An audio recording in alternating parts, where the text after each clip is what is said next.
Hello everyone, Shinto Bean here, playing some more Warhammer Combat Cards Ranked Mode. Now there's about 1 week left in this season, and I've just about reached the maximum height that I can climb with these factions. Eldari are in the top, followed by Chaos, Servants of the Emperor, and Space Marines. Now for this match, I want to actually play as the Space Marines, using a warlord who I didn't have much success with in the beginning, Logan Grimnar. He is the melee warlord for the Space Marines, and when he first came out, I think a pure melee build did not really work very well with him, at least not for me. But I want to give it another shot because several key bodyguards got a pretty impressive boost to their stats this season. Namely the two legendaries Marnius Calgar and Tor Garadon. Both received, I believe, plus 15 to their melee attack.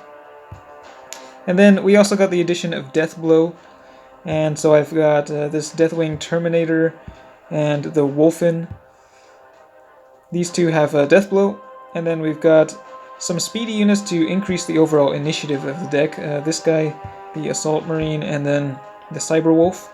And then finally we have this guy, who I just upgraded to level 7. He has Big Game Hunter, and he deals quite a bit of damage for his low cost.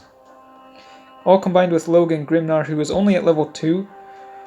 So let's see if these guys can make it in the top tiers of ranked. Sounds like we are up against Chaos. So this is a pure melee deck. In the past I did try out mixing some Psychers in there and building up a big melee attack, but for this one we're just going all out with the melee, just hopefully going melee every turn. It's already off to a bad start because of that the outflank there, but we do have the initiative, which is good. Get to go first. Up against Ahriman at level 5. That is a pretty powerful warlord right there. And I think we'll probably want to put down some of our Deathblow units at the beginning. Let's put this Wolfen down. They've got the Sorcerer on the right and a weaker little dude in the middle. Okay, so we'll be starting off with a weakened melee attack, but we do have some pretty strong units here, so we'll see immediately the cleave attack from Logan Grimnar's Savage Fury, enabling us to deal extra damage to these guys. Any excess damage spills over into the adjacent lane. It's a really fun special rule, I gotta say, especially when you've got some really strong melee units. I think it's better if you don't have too much ranged in your deck. It just allows your melee to do most of the work. Now they will be going Psychic. They're debuffing my ranged, which is okay. But taking a fair bit of damage. Marnius Calgar already down to 139 health. And then they've got a guy with Taunt in the center. We'll see if we can take him out in one hit. Big punch, and it does not take him down, but fortunately, 60 damage cleaving over to the Terminator Sorcerer. Wolfen down to 3 health. He is going to die by the looks of it, but his death blow will activate then.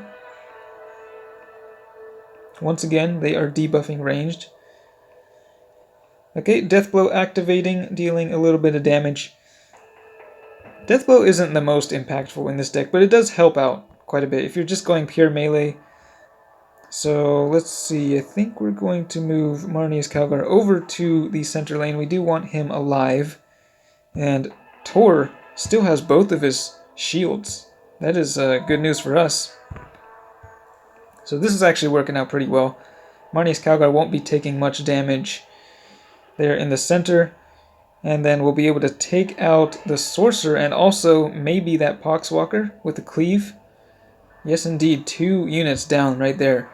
1 hit. This is going very well so far. Still got 3 bodyguards in reserve on my side, but their big units are coming out. 2 psionic blasts occurring, which will immediately strip the shields off of Tor Garadon and deal quite a bit of damage. I think Marnius Calgar is going down here. So we're going to have to try to take down that Terminator on the left. And it would be nice if we could also take out the Herald in the middle as well. We'll put down... I think we'll put down this guy. He has Big Game Hunter. The only thing that he'll be dealing extra damage to is the Lord of Change. And it does have a lot of health, so I don't know if we'll be able to take it down. It's at level 4. But we'll just go for an attack here. And the Terminator, our Terminator, will die, but then his Death Blow will activate. The Death Blow also, because it is a melee attack, it does cleave over to the center, dealing just a little bit of damage there. Taking a little bit of a beating. We'll still get hit by both of the Psionic Blasts. So, let's see. I think Ahriman is going to be dealing a massive amount of damage, so we'll just put down the Cyberwolf in the center. That thing will tank the attack from Ahriman. He'll definitely be doing over 100 damage here. Okay, and 20 damage to Tor. That's pretty bad. That is bad news. He's going to be pretty close to dying as well. Okay, but he does survive 122 damage, and wow. Let's hope that the Bolt of Change does not hit one of my low health guys, because it could potentially knock one of them out before they get a chance to attack. Deploying Grimnar. Alright, and we do have a charged up melee attack, so this is good. 92 damage from Tor, and of course that is going to cleave over to the center lane. 61 damage, then 71 from Logan, and a fair bit of damage on the right lane, but not enough to take down the Lord of Change. So we'll still get hit by the Sonic Blast, but Ahriman has now been weakened because he lost one of his Psychers. His attack is down to 99, so this is looking better for us. Should be good to go here, I think. Ooh, but the Psionic Blast, wow. Okay. Now he could potentially, they could still win. If the Bolt of Change heals Ahriman by 20, I don't think I'll be able to win. We'll see where it goes, and it heals him by... Wow. Seriously? You gotta be kidding me. That was the worst. That was the one thing that prevented me from winning. Well, there you have it. That is Ahriman's special rule. The gods of chaos were smiling upon him this day. I was so close. I thought I had that game. I should have had it. It was just that last Bolt of Change took me down. So unfortunately, a loss for the Space Marines there. But it was a good game. It was a pretty fun one. And I gotta say, Logan, I mean, he is quite fun. Just going with the pure melee, it's a lot stronger than it used to be. We'll see if any of the units get changed, get their stats changed once the season ends. I'm curious to see. I think these two are probably in a pretty good place. They're definitely not too overpowered. Tor Gerdon, I think, is still one of the really cost-effective units. I have him at level 5, so he's quite strong, but that is Logan Grimnar for you. I'd like to try him out next season as well, so we'll see how that goes. Anyway, that's it for this one. Thanks for watching, and I will see you next time.